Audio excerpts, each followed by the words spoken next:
Hey Reluctant Preppers, this is Dunnigan Kaiser. My wife Melody and I are going to be taking a much needed break for 1 week for our anniversary. We'll be releasing 3 new videos scheduled during that time and also 3 encores for your enjoyment. Take care. Does your family ever get exasperated with you for stockpiling such things as paper towels, bottled water, or toilet tissue? Well, they certainly can't object to you stockpiling money. Silver, the only money recognized by the U.S. Constitution, and your first 10-ounce bar of pure silver can be had at spot price with no premium by going to sdbullion.com/rp. And when you buy it that way, you'll be supporting Reluctant Preppers as well by going to sdbullion.com/rp. Thanks. This is a quick update to thank you for building our number of patrons to 70 and growing on patreon.com/reluctantpreppers. Soon, when we reach 100 active patrons, we're going to start sending out a 1-ounce U.S. Silver Eagle each and every month to one active subscriber, so you don't want to miss out on that. Please help us grow by subscribing today at patreon.com/reluctantpreppers. As a responsible person with growing concerns for your privacy and personal liberty, you want to know where we're headed and what you can do about it. We ask the experts what you need to do to take prudent and responsible action to safeguard your family's wealth and well-being, and what basic first steps will help you to be aware and prepared. ReluctantPreppers.com. Welcome back, Reluctant Preppers. We're here again with our off-grid doctor, Dr. J. Nielsen MD. He runs a survival compound in Haiti. It's also a Christian mission, and he's also an expert on why the medical system may be failing you and your family in your attempts to preserve your health and your wellness. And there's many aspects to that, and Dr. Neelson is here with us again on Reluctant Preppers. Dr. Neelson, thank you for joining us. It's nice to be here.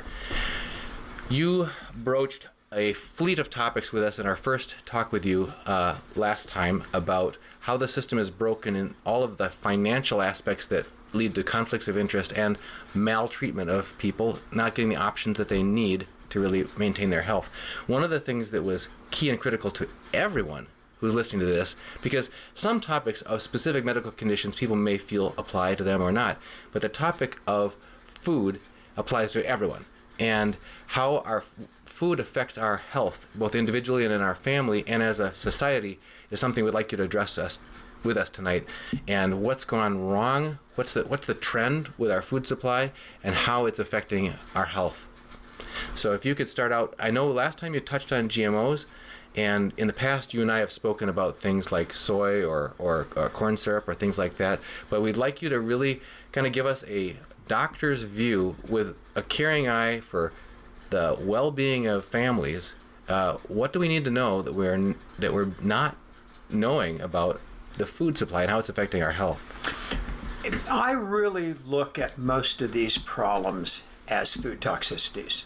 And my good friend Jack and I, who've done years of lectures together, have done entire lectures on this for 2 hours. And you really have to break it down into subsections. But the first thing that you have to do is I always tell people that if you aren't sure where you stand with your health, you want to go back to the Paleolithic model. Every morning you wake up and your body has done no genetic drift in a few thousand years and still wishes that you'd eat like you did several thousand years ago. And we've had no genetic opportunity to learn to assimilate all of these toxins. We have an example of that in gluten because we had 7,000 years to assimilate gluten, got better at it, and the gluten changed a decade ago. Okay? But as a general rule, the diet that we're really meant to eat is both seasonal, and it is all of which we're never going to accomplish because our food supply is not seasonal.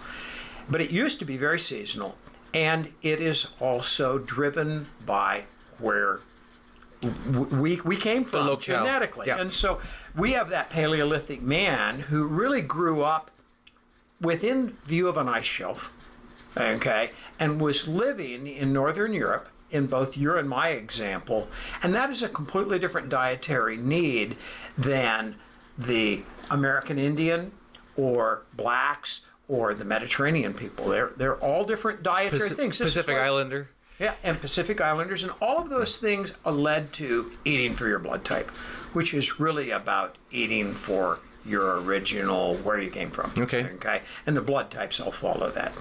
And so if we stick with the Paleolithic man, we were hibernators. Okay.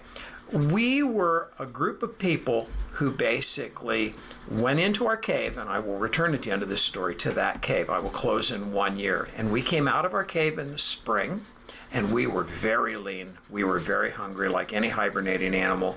We were irritable, and what was there to eat? Nothing except other animals who'd just come out of hibernation. Nothing was coming out of the ground. Come on, I can see an ice shelf up there 5 miles away. Nothing was growing. It was cold, okay? And we were down trying to catch salmon out of the river like a bear, and we were trying to run down rabbits, etc. And all of that meat was very lean. As this season went on, those animals fattened up. We fattened up. We started to see greens, vegetables, lettuce, kind of plants, but they weren't lettuce. And then as we got further into the season, we saw green fruits. We saw green vegetables. We couldn't take a chance on letting another animal get them, so we ate them green. They didn't contain any significant carbohydrates. They were full of phytos and phytonutrients and all kinds of vitamins. And as this season went on, we started to see ripe fruit, nuts, honey, and seed heads. And we entered our fall season that had mostly carbohydrates. They weren't very fast. You could run down an apple, okay? So they became our preferred food, and they became the only food that Paleolithic man knew how to store. He wasn't making urns and squeezing oil and saving olive oil, but he was drying seeds, he was drying apples, and then he was taking all of that food into a cave, and that was the food that he ate while his metabolism slowed. So Mother Nature came along and gave us a hormone to help us hibernate, and that hormone is insulin. And insulin has the impact of slowing down your brain, making you stupid, lowering your temperature, and making you want to be sleepy, and storing all of your food as fat instead of muscle. Okay, we came full circle, one season. Now, what do we do today? We eat hibernation food year-round. It's 65% of our diet.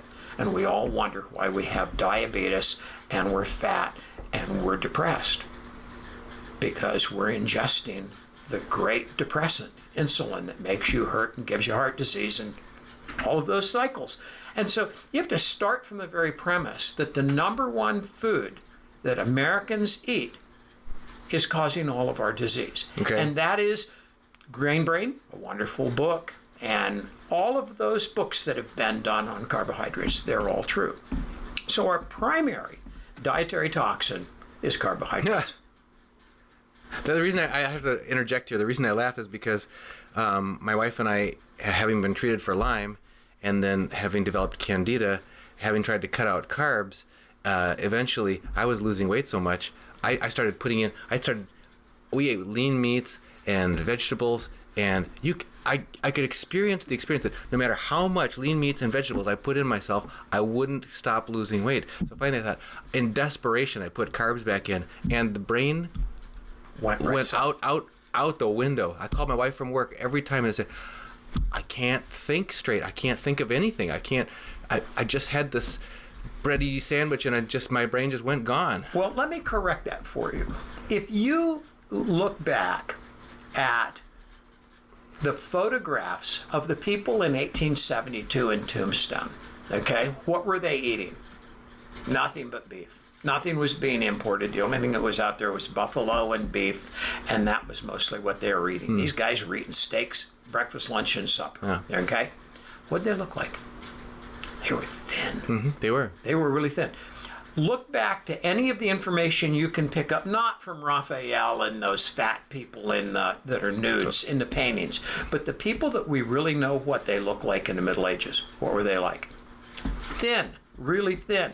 We've been fat so long that we've decided fat is okay. And that's kind of different than the anorexia model of I'm going to not eat because I'm mentally ill in order to achieve that weight. But the plain fact is if you're eating plenty of food and it doesn't contain carbs, you're going to be thin. Mm-hmm. I weigh what I weighed in high school. Right now, today, my weight, And it's because I'm not eating carbs. If I eat carbs, I can just get myself right up 15, 20 pounds Yep. a heartbeat. Yep. And so that's our first premise, is that if you don't want to spend a lot of money on healthcare because the healthcare industry is breaking down, your first responsibility is maybe you shouldn't eat the number one toxin in the American food supply.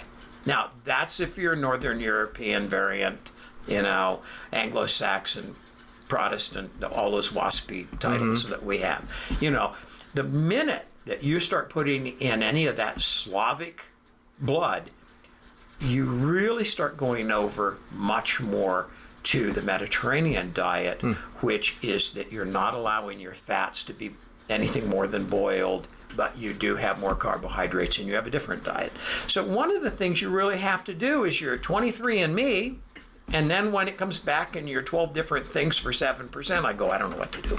So this is a genetic profile on yourself that you can send in a sample. And Ancestry.com, got you. et cetera. Okay. And All right. I think that's useful information. It's easy for me. I'm 3/4 Danish and 1/4 Northern German, which is Danish again. So, I'm supposed to eat eel and bad apple products or something. I don't know, but I hate Danish food. Okay. Yeah. It's all bad except for some of their pastries, which are all killing me. That's right. And so we need to start from there. Well, then the second thing that you have to look at is, since we're completely addicted to carbohydrates, what has that led us to? It has given us carbohydrate hunger. And the most portable carbohydrate is a Slurpee or your, carbonated beverage from Speedway, etc.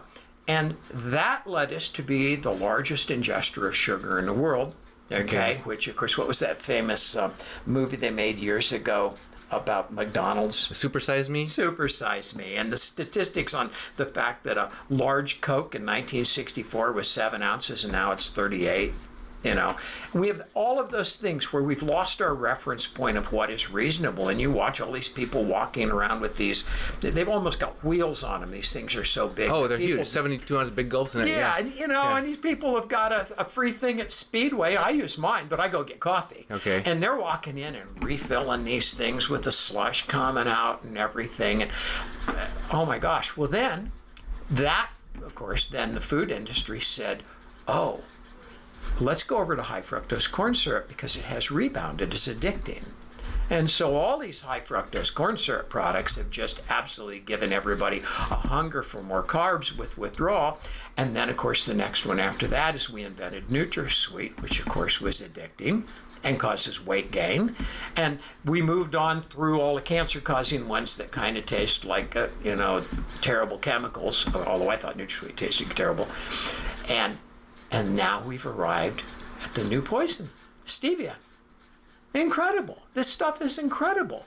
You know that if you take every artificial sweetener plus sugar and you give them all to a fruit fly, this fruit fly that's going to die in 32 days dies in 29 or 30, except for Stevia. And they die in 6 days. Stevia kills a fruit fly. I don't think anything kills a fruit fly, but Stevia kills a fruit fly in 6 days. And Cargill, or one of those companies, can't remember which one it is currently under litigation because they wanted to bring Stevia out as both a food and a natural organic pesticide because it kills insects. And somebody caught him at it and said, well, you can't have it both ways. Well, as it turns out, if you bribe enough people, of course, you can always have things both ways. And so the world is now, the entire alternative medicine world has gone, I love Stevia. Half my nutritionists that I work with, I'll go, Stevia, finally the blessing of a free sweet tooth. There is nothing free in life. This is causing, I tell you my own story. This stuff came out in a supplement that changed my life. It's called Arthroben. It's the first medical food from the FDA. It is a supplement. It is a peptide that makes your cartilage grow back on your joints. I've done Synvisc injections on my own knees for 25 years because I ruined them as a gymnast. I went on this supplement and in one day, all my pain went away. And I developed urinary frequency and diarrhea. I thought, not a bad trade. So I stuck with it. And my urinary frequency got worse and worse, and my urinary stream got less and less. And one night I thought I was going to have to come to the office and cath myself. And I'm laying in bed going, what's gone wrong with my life? And I went, it's the Arthroben. And so I went off of it. And the next morning I could pee. And I thought, I probably ought to get a PSA. I'm 65 years old. My last PSA was 2. It was 39. And I went, oh no, I've given myself prostatic cancer. So I've scheduled with the urologist to go have a prostatic biopsy, and I'm laying in bed now worried about that. And I went, oh, wait a second. I went off the stevia. Maybe I ought to recheck my PSA. And 12 days later, it was 8. And I went, oh, I've learned something. Stevia elevates PSA. And I'd read Bruce, what's his name's book, The Stevia Deception. Brilliant book. But it doesn't have any clinical information in it. So I went out and thought about all the patients in my practice who had elevating PSAs. And I called 10 of them up and I said, get off the stevia, wait 2 weeks and give me a PSA. Okay. I know I have 47 people in my series that have got their PSA back to normal by getting rid of stevia. Yeah, because we've been hearing stevia's got all kinds of benefits for Lyme, yeah, right? That yeah. and it is a biofilm splitter. Okay. While you die from prostatic cancer and all those things, but you know what the heck? But nobody's asking those questions. Everybody just is going, well, this stuff's just great. No, it isn't. It's terrible. And so, you know, my whole point here was we ended up at stevia, but we started out at high fructose corn syrup. Yeah. And so we've got this entire carbohydrate addiction that we now think we can trick our bodies with all these artificial foods. All of them cause weight gain, even though they label them as diet. Now, there's never been a study ever done on an artificial sweetener that doesn't show that it causes weight gain. What's your understanding of the mechanism there? Because it isn't intuitive. They're more potent than insulin. They're insulinogenic and stimulating insulin receptors more potently than carbohydrates. Okay, so itself. people are looking at the calories only. They're saying, Exactly. I'm cutting out It's got 4 nothing to do calories, with calories. 4 It's calories all got per to do with gram. insulin But stimulation. what your body is doing is the key. Right. Your body's the one that's being told, store fat, store fat. Right. Exactly.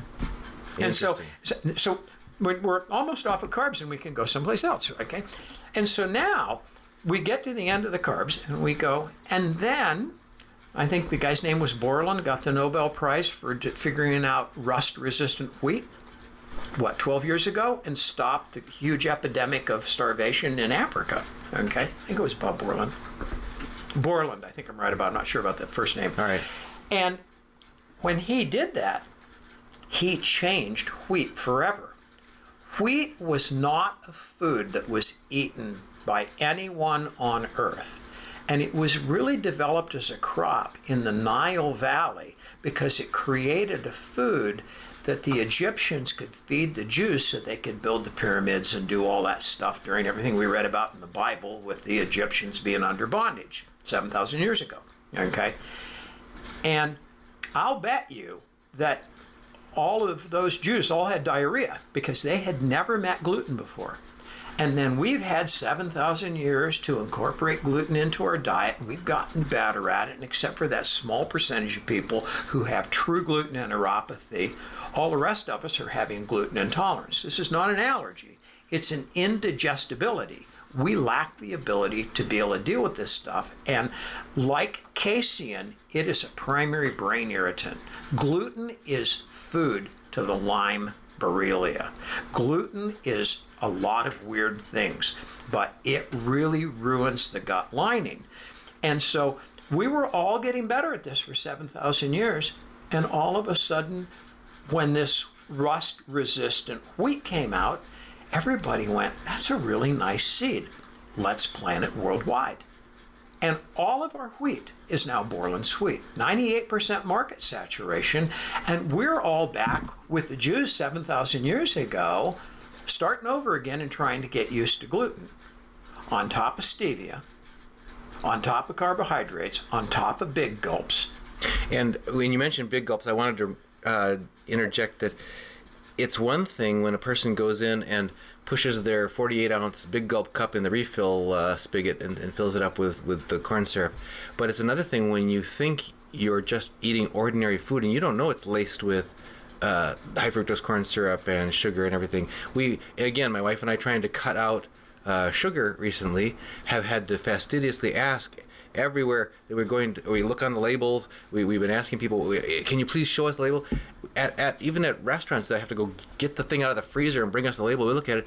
The main Cisco, main brand of French fries that they bring to. So potatoes are on our okay list at this point in our Not French fries. But French fries, they're coated with dextrose. Yeah. They've got sugar coated on the outside of the French McDonald's fries. are coated with high fructose corn syrup because it makes them brown nicely.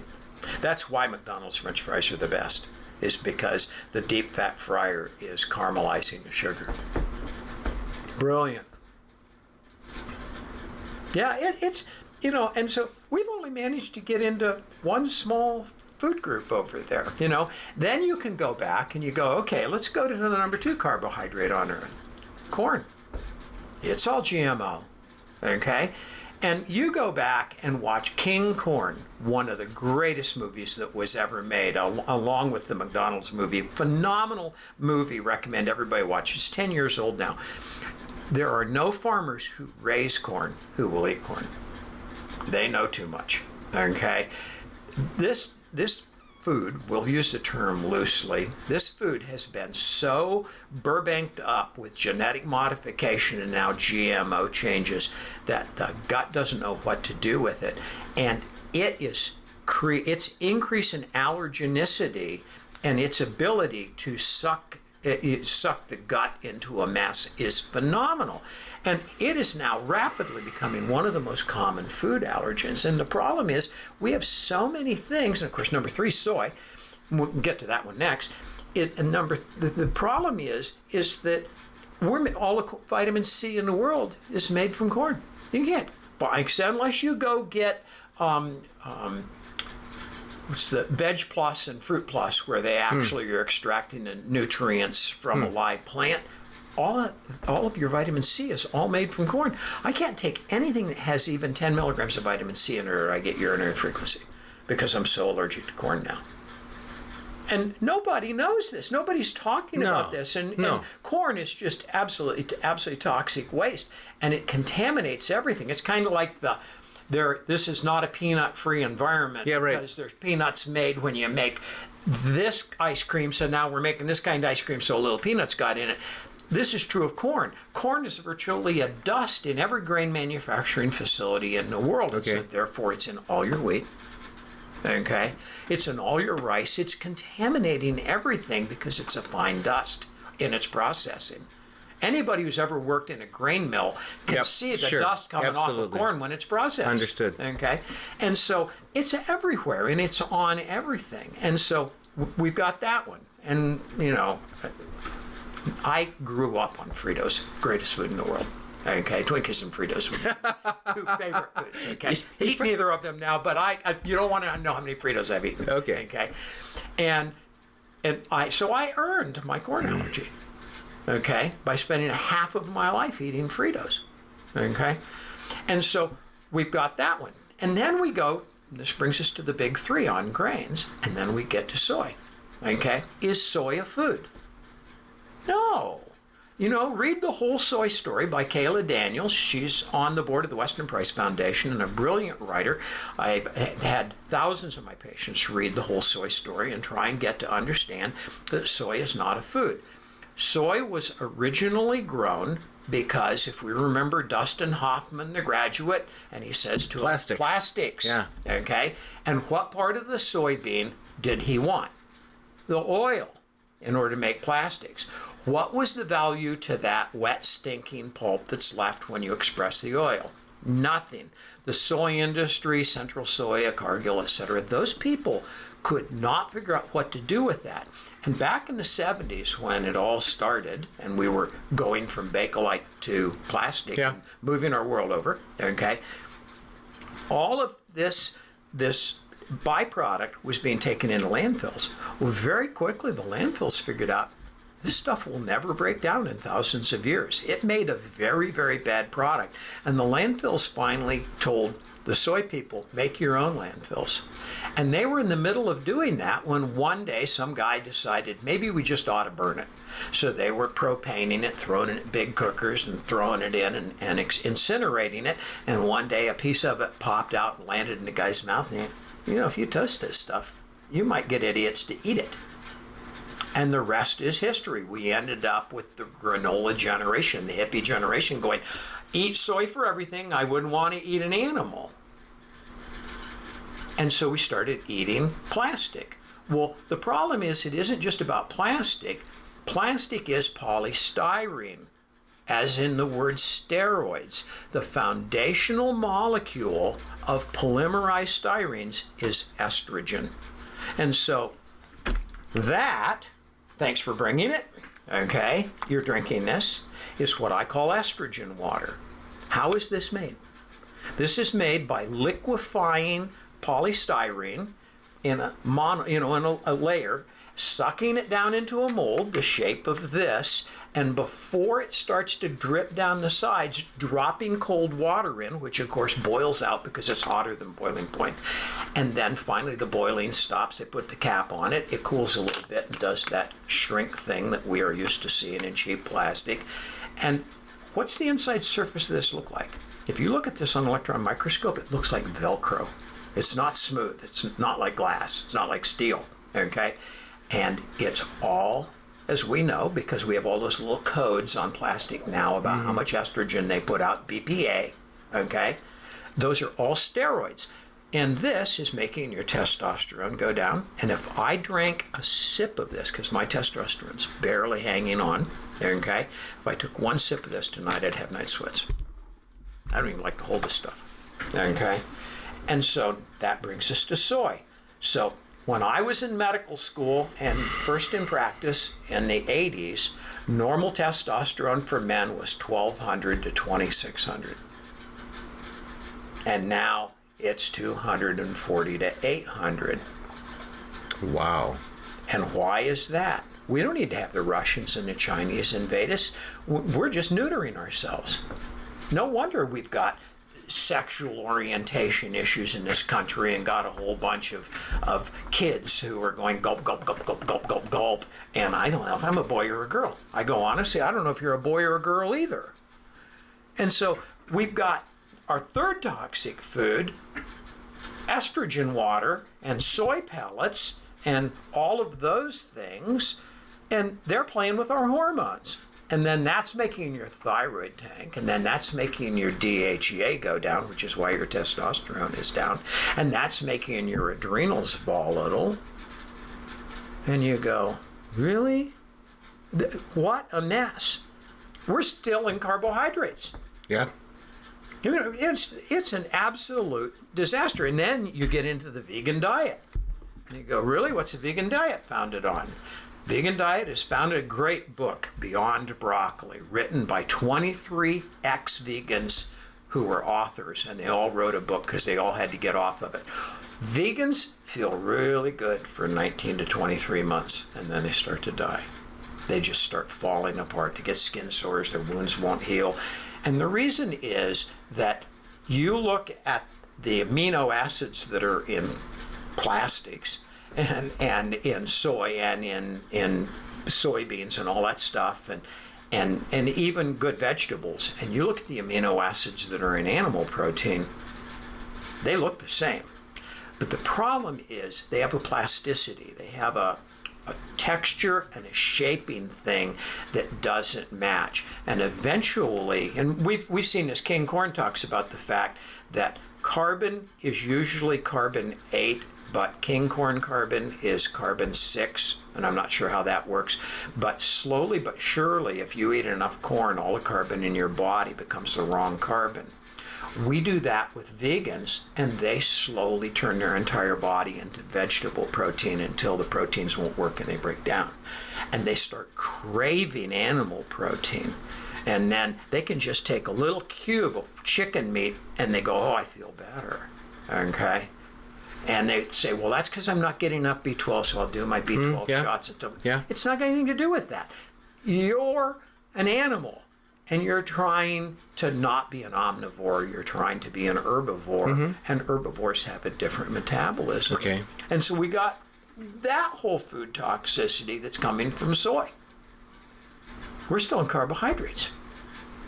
But I wanted to interject and these are here. our primary foods and in our society. A lot of people who are busy and they're on the go. They want to grab something. You can even go to the healthiest section of your health food store or the healthy section of your grocery store and grab these expensive meal replacement bars.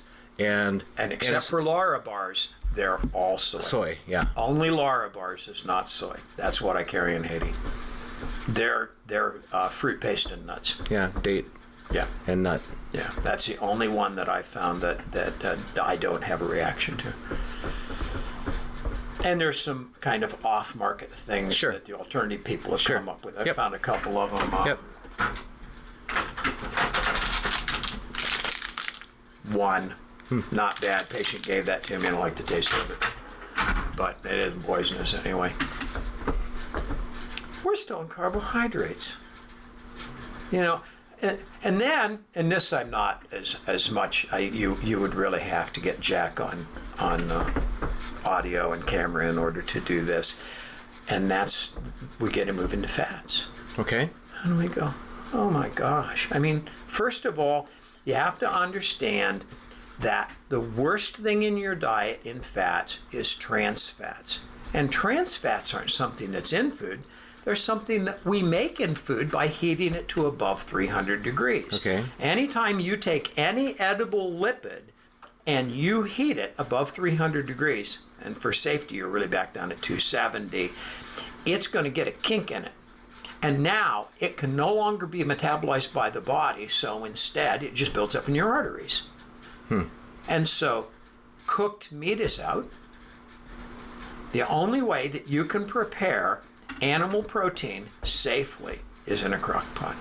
I see. Low temperature, slow cook. All the meat I eat, I slow cook. I gotcha. Everything, as long as there's steam under the lid, then by definition it's 212 degrees. True. And I'm making that meatloaf or those brats or whatever, and I'm pouring off the fat that is liquefied and making sure there's enough water in there and moving the brats around so the hot ones go where the cold ones were until it's all cooked over 8 to 14 hours, depending on what I'm making, always on low, never medium or high in a crock pot.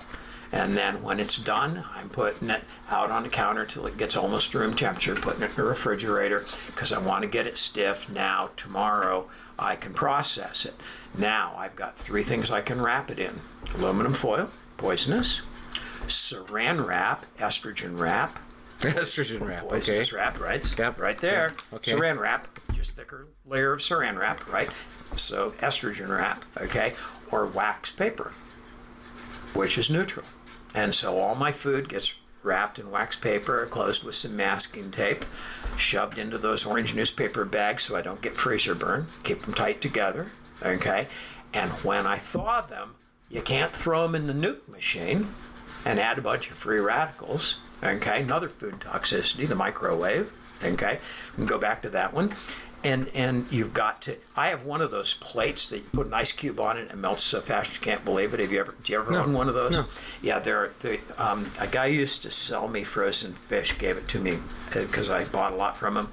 And there are these plates that are bimetal and they transmit heat really quickly. And you put an ice cube on your countertop and an ice cube on this thing, it melts 4 times as fast. Okay. So if you put a steak or something on it, you can just watch it thaw. Okay. And that's a neat thing to own. But otherwise, you know, when I come to work in the morning and I've got 2 brats that I'm gonna, because I don't have a kitchen here, I have to nuke them. Well, I don't want to nuke them from 32 to edible. I want to nuke them from 72 to edible. So I set them out and let them thaw on my countertop until it's time for lunch. And so all that trans fat thing is all about that, you know. And so are there any shortcuts? Yeah, those broiler chickens that you buy at your grocery store in the estrogen tubs. Mm-hmm. Okay, but I don't think you're probably getting much estrogen out of that. Okay, but you know, all of those chickens, they're pretty slow cooked. And if you take skin off of them, you took off the fat that got trans fatted, and the protein's still well done. And so that's a shortcut. But otherwise, if you're going to eat protein, let's go to eggs. Fry them? Ooh, bad. Hard-boiled? Okay. I get tired of hard-boiled eggs. I pickle a lot of eggs because I get tired of hard-boiled eggs. Now, on the topic of fats, we had our last 2 of our 5 children at home with lay midwives, and one was adamant, saying, "You've got to get all the margarine out of the house." She says, "You got to go to natural." Terrible. She says, "You got to go to." She says, "Butter's not too bad. Coconut oil's better." virgin olive oil is okay. Right. But You just ran out of. You're done. Yeah. Okay. Yeah. Yeah. A friend of mine invented canola oil. Okay. And he did all the research on it and found out it just caused cancer in every animal he gave it to. And he had 10 years of his life wrapped up into it. And so he sold it to one of the big owners. We know the names of those companies. And thought, I'll let them, they can buy it from me. I'll get my money back, and then they'll find out it causes cancer, and was just horrified when it went on the market.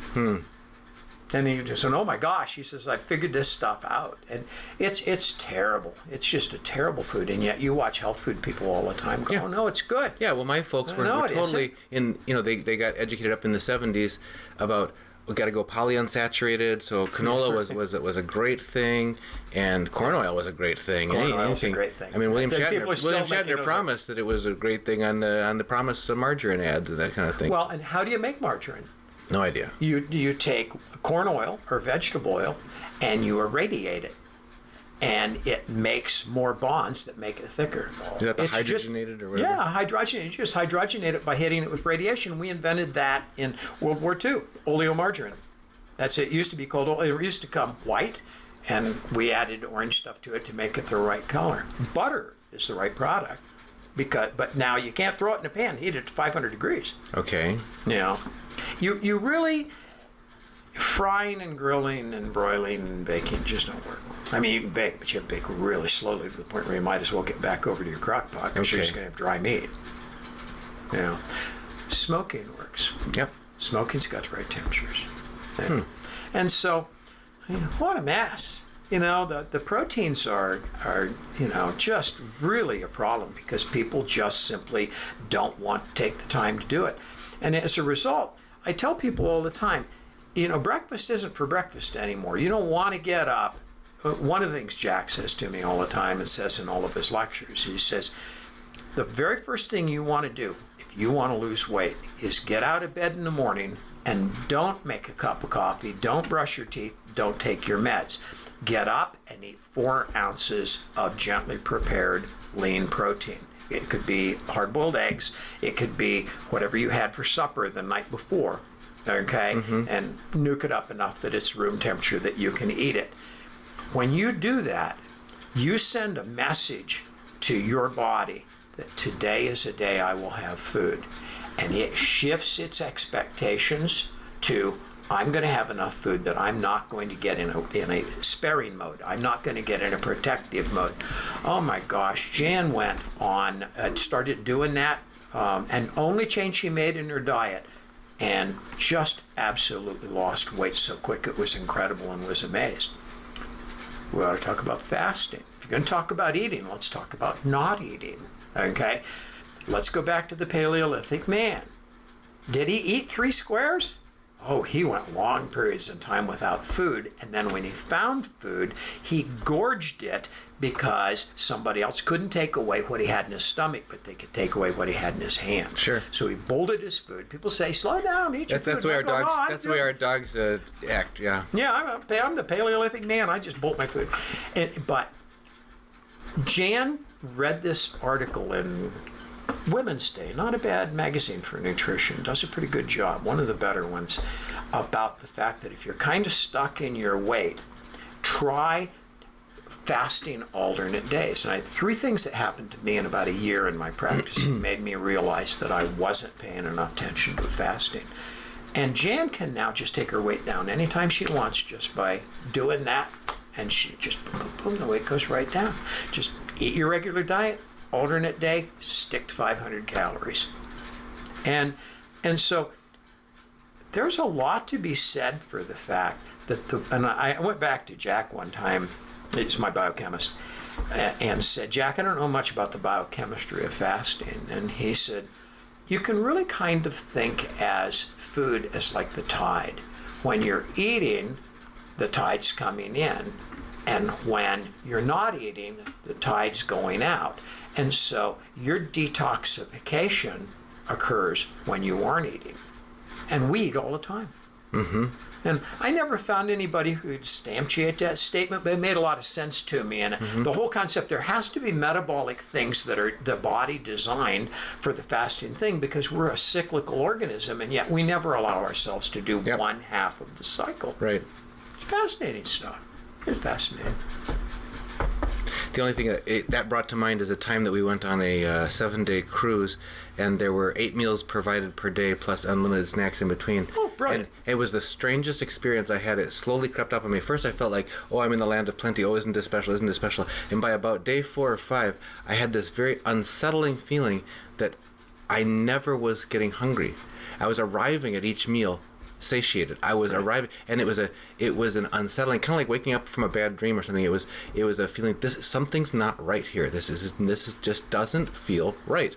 And it seems like it's connecting back, my personal experience connecting back with what you're saying, that there's a correctness to this natural rhythm of hunger or fasting, followed by and being there's satisfied. another variable to this that we all experience, but we don't connect it, and that is, if you got up tomorrow morning and said, boy, I got to clean the garage, and I got to go out and work the shipping facility, and I got to move that cord of wood, and then I got to do this, and you got one of those days where you just got busy, okay? You're not going to eat. Work is in a way fasting, because it's double fasting, because you're consuming, you're burning. And so if you eat a little bit, that's kind of physiologically logical, because you got to keep up with that. But your appetite goes away when you work hard. You don't have that desire to bolt food and sit down and eat a bowl of ice cream when you're working hard. That's from lassitude. And so, at putting work into the fasting formula is really interesting. I note this when I go to Haiti, because I'm always kind of continually working, and I have to make myself eat when I'm down there, because I always stay busy. Maybe not with heavy labor, but I've got one thing to do and then the next, because I got lots of projects lined up. And of course, I always come home and I've lost weight when I do that. So, wrapping this up for folks who want to find out more, you've mentioned a half a dozen different books or movies or videos that people can check into. You've mentioned some real gotchas in terms of watching out for prevalence of some grains in our food supply that we may not even be aware of, like the corn contamination into other grains, that sort of thing. How it's not so much just counting the calories, it's not so much just what the thing is, whether it has calories in it, but what your body does with the signals that it receives. Look at the low carbohydrate diet. It has no calorie restrictions or amounts of food. True. And people lose weight like crazy on it, because the only thing that's changing is their insulin is going down. And these people can eat, I can eat voluminous amounts of food and lose weight on a low carb diet. Yep. It's not about calories. Calories is stupid. Calories is people on TV trying to get you to count something because they want you to pay them to do the counting for them. It's just, the low carbohydrate diet has been well documented to be the right diet for white people. Okay? The minute that you change major genomic structure, it's different. The Orientals have had rice forever. That is not acting like a carbohydrate to them. But they don't tolerate soy as much as we're told that they do. The tofu. That's a really urban legend given to us by the people who wanted us to eat soy. That's in the whole soy story. But they really tolerate rice, okay? And of course, we killed entire populations with corn. Okay, corn's a terrible food. The Mayans and the Incans died because the only food they had was corn. I mean, you look at that whole area where those pyramids are at and all of that's happening, and that's a very interesting place in the world, because 50 feet down there are clear waters, a pool across thousands of square miles of land in a place that is arid. And so they always had the ability to dip water for crops, even in a dry season. So the one thing they could do was grow corn. And they had these huge populations of people there. And they slowly died. Remember, there are two forms of starvation, okay? There is the form that we see in Africa, where the child is nothing but sticks. He's gone, he's dissolving, and that's called marasmus. That is total caloric failure, okay? And then there's a second disease called kwashiorkor. And kwashiorkor is the disease I see in Haiti, is the big kid with the big belly and the big liver and the yellow hair, the orange hair that's falling out. And he's getting lots of carbohydrates, but no protein or fats. Okay. And that's a form of starvation too. Okay. And America is living in that world, except for we get lots of fats, so we get lots of protein, we get lots of everything. So what are your top recommendations for people who want to try as best they can to opt out of the system? I guess you'd have me get a stainless steel refillable water bottle. There's my water bottle. There you go. go. Okay. There's my water bottle. All right. Okay. That's one idea. Yeah. Other couple ideas. Go pass on the big gulp. Yeah. Well, you have to move over. You know, my only drinks are water and tea and coffee. That's the only thing I drink, and some herb teas. Okay. Yeah. You have to change your whole. The drink is water. That's why it flows in rivers across the earth. You never see a river that's got cola in it. Okay, it's real obvious. God gave us water. See it coming? And so you got to get over to water. When it comes to grains, you really have to find out if you're a person who should be eating grains. I shouldn't. Grains are not good for me. But if you're going to eat grains, don't make them soy, wheat, or corn. Go move off into oatmeal and barley and, you know, all those weird super grains, quinoa, super grains and all that stuff. Those things are all not gluten, okay, and so much better for you. And you don't have an allergy to them. We haven't gotten into allergies. Oh, Okay. that's the next thing we're gonna have to talk about next time. But I know that on this topic of this is something we've stumbled on and been very grateful to. A couple things about getting off of the grains is if you like pasta, for example, you can get lentil pasta. You can get other types of My favorite chickpea pasta. Go ahead. You know, my favorite pasta is yellow squash. Yeah, that's I was gonna say next. If you put yellow squash and make lasagna or things like that, you close your eyes and you can't tell that it's a pasta. Zucchini squash. Those are a great substitute. They are. And all of that stuff's out there if you just start reading good cookbooks on people who care. And my wife has just made a wonderful, we call it mega batch, which is a very large batch, which we stick in the freezer into these nice glass Corningware dishes of pumpkin waffles. So it's coconut flour and pumpkin flesh. We give them to the grandkids. And eggs. That's it, pretty much so. And they make pancakes. Yeah. They're wonderful. Yeah. So, okay. Allergens next time. Okay. We ran out of time this time, but we'll talk about allergens next time. Okay. Thank you, Dr. Jay Neelson, for talking with us about how we can take best care of our families and things that we're not getting told, and how we can stop eating what they're feeding us. So, You got it. thanks. Good.